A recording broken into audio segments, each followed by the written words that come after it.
hoy toca el turno a la Canacintra y es por eso que me da mucho gusto darle la bienvenida y los buenos días al titular de este organismo en Tijuana, René Romandía Tamayo, presidente de esta Cámara de la Canacintra en la localidad. René, muy buenos días, bienvenido. David, buenos días, gracias por recibirme esta fría mañana, ¿no? Aquí en Tijuana. Y además, aunque muchos están de fiesta y de vacaciones, ustedes están trabajando, ustedes continúan con las actividades. Cerramos el año, gracias a Dios, muy bien, mucho dinamismo en el sector de manufactura.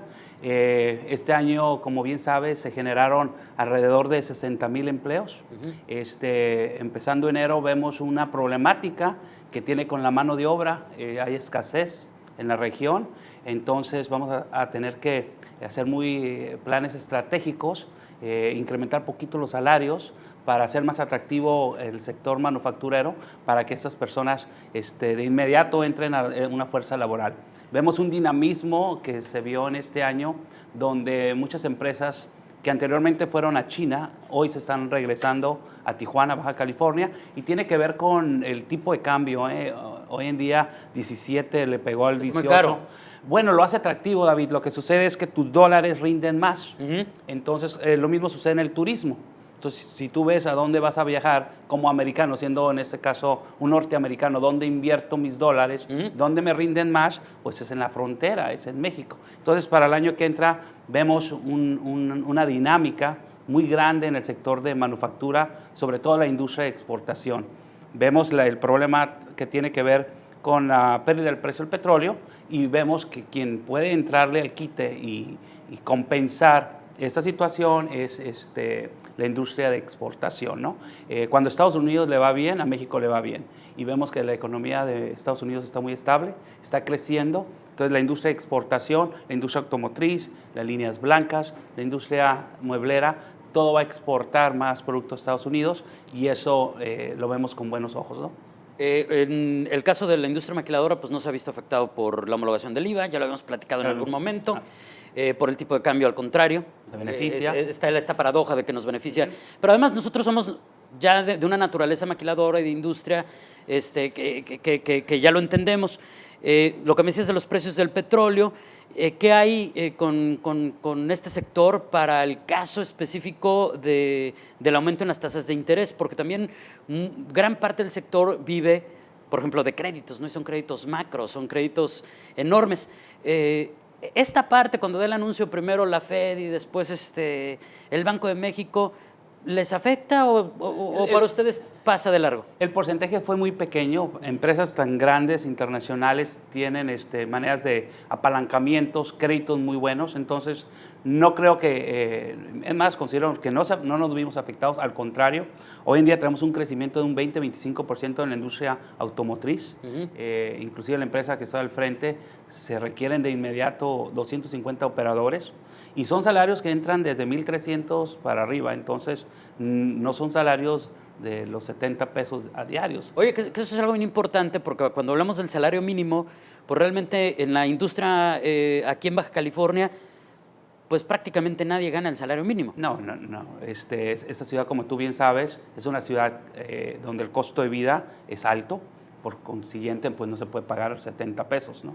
Yo creo que en el sureste tal vez todavía se pagan los 70 pesos, pero aquí yo creo que estamos hablando de 110, 120, hasta 130 pesos diarios de los operadores de recién ingreso. Entonces, la competencia, mucha industria hoy en día requiere personal y eso es bueno para los trabajadores porque van a tener que subir las prestaciones, los sueldos y conviene, ¿no?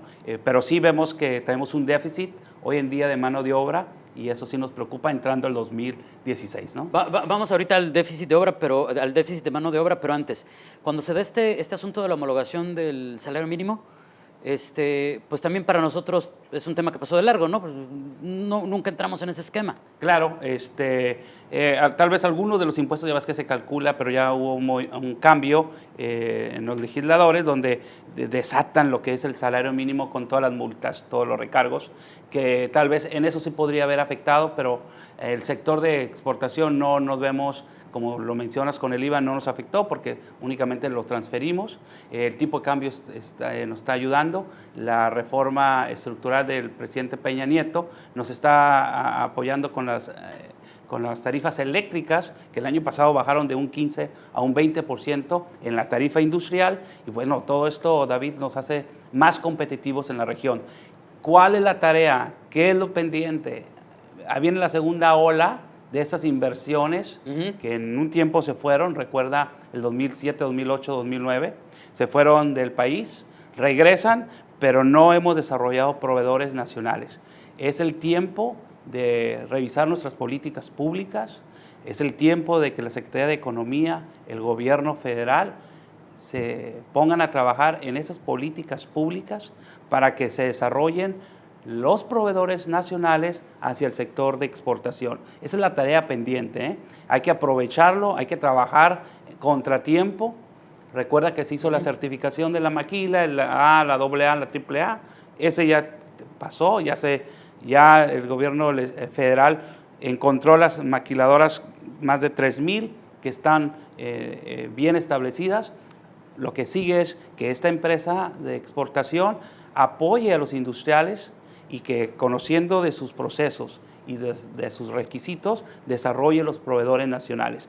De ello nos tenemos que aprovechar y apoyar a estas empresas a través de un programa, dándole recursos y que ellos desarrollen a los proveedores. Esa es la tarea pendiente. Incluyendo, René, la proveeduría local, Claro. porque sabemos que también aquí hay pequeños, medianos y grandes empresarios que podrían ser proveedores y que saben del nivel de calidad que requiere la industria. Claro, muchos de los empresarios que tenemos aquí en Tijuana salieron del sector de manufactura porque estuvieron expuestos, conocen ya las políticas de calidad y tenemos que apoyar. Aquí en México le ha faltado inteligencia en ese aspecto. Tenemos que desarrollar las políticas públicas y sobre todo también la banca tiene que apoyar mucho. Y el gobierno federal tiene que apoyar de alguna manera en financiamiento para estas empresas. Yo lo vi en China, hace 12 años cuando fui a China, veo que el gobierno chino apoyó a la empresa de exportación. Era el programa, era el proyecto y pienso que México tiene que aprender de esto, ¿no? En el caso de la banca, ustedes necesitan de la banca nacional, pero también de la banca, por ejemplo, de Estados Unidos. Pues sí, generalmente quienes podemos acceder a un crédito de 1%, 2% anual, imagínate, comparas con lo que están dando aquí en México, te está hablando del 12 si te va bien, entonces ya sales de competencia. Claro. Hablamos que esta región, queremos una zona económica especial por las condiciones que se viven aquí en Tijuana y en San Diego, ¿no? Y sí, yo creo que se tiene que reestructurar esa situación y el próximo presidente de Canacintra va a tener que trabajar muy de cerca y presionando a las autoridades para que esto se logre, ¿no? ¿Hay optimismo entonces en cuanto a que se logre para el próximo año una zona económica especial para Baja California o para las zonas fronterizas en general? Yo creo que sí, yo creo que ya el gobierno federal entendió la mecánica, yo creo que entendió que no se trata de privilegios. Yo creo que entendió que la zona económica de Baja California tiene diferentes características y se tienen que apoyar, ¿no? Me voy a regresar poquito. Hubo muy buen nivel de generación de nuevos empleos. La mayoría tengo entendido, pero tú me lo podrás aclarar mejor, fijos, aunque también obviamente se generan algunos eventuales. Pero también me decías, y llamaba mucho la atención, y lo reiterabas, viene otro reto, porque ahora viene un déficit.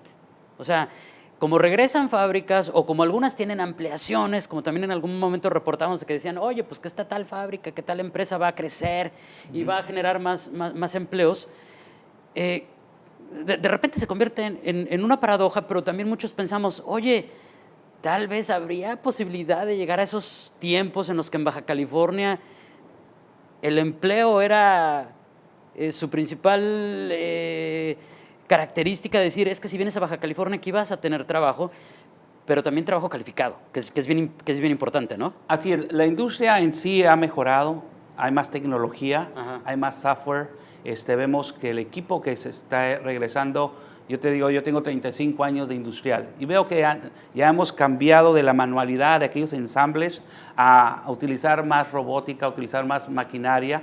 Entonces, el nivel de capacitación de nuestros operadores ha crecido.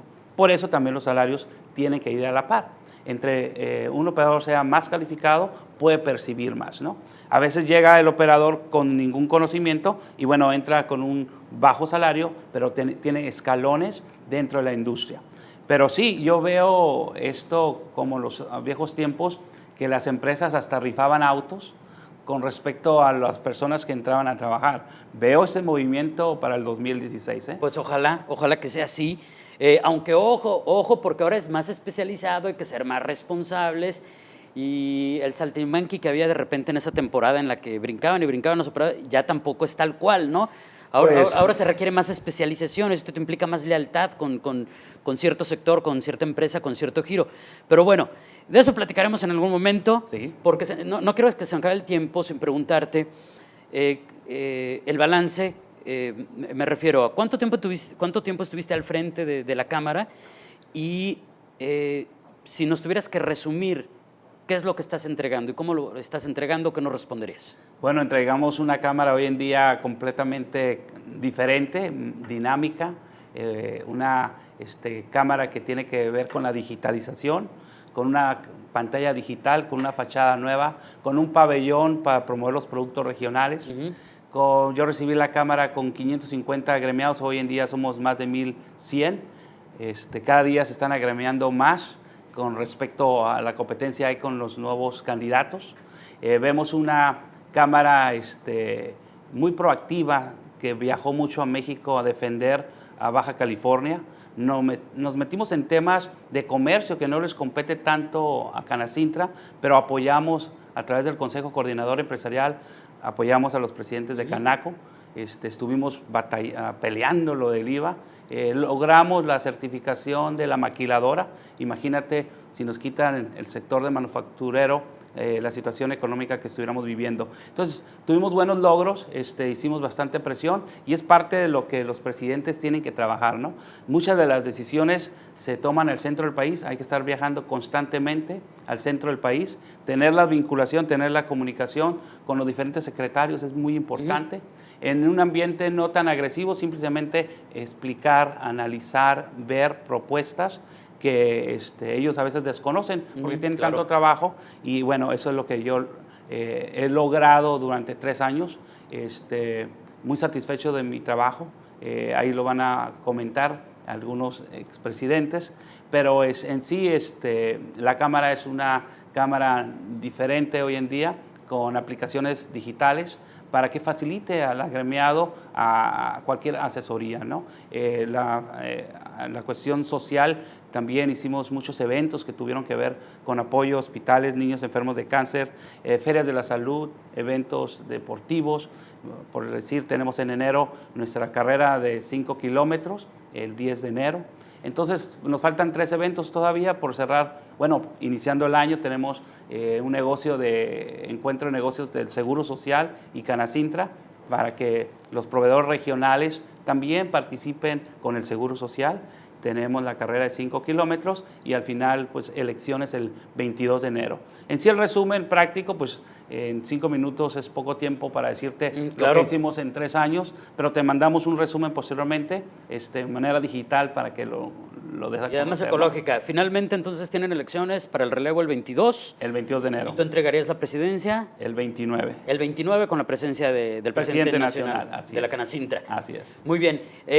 Hay en este momento mucho ruido por la competencia para el relevo. Yo sé que tú no te puedes pronunciar por nadie, eso es algo que me queda claro, pero finalmente se percibe como saludable que surjan por lo menos 2 figuras y que estén atentos a que el relevo sea realmente el adecuado. Claro, la competencia siempre es buena, siempre lo he dicho. Al principio teníamos un solo candidato, se le estaba apoyando, sale un nuevo candidato que también se le apoya de manera equitativa.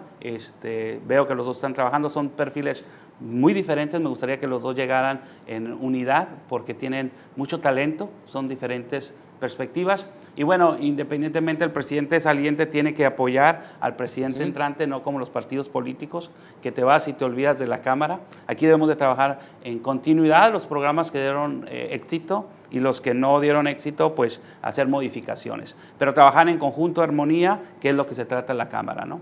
René, muchísimas gracias. No, gracias David por recibirme. Feliz año y de todos modos seguimos en contacto porque hay muchas actividades antes de que entregues la batuta. Con el favor de Dios, gracias por recibirme. Gracias y muy buenos días. Es René Romandía, el presidente de la Canacintra aquí en Tijuana.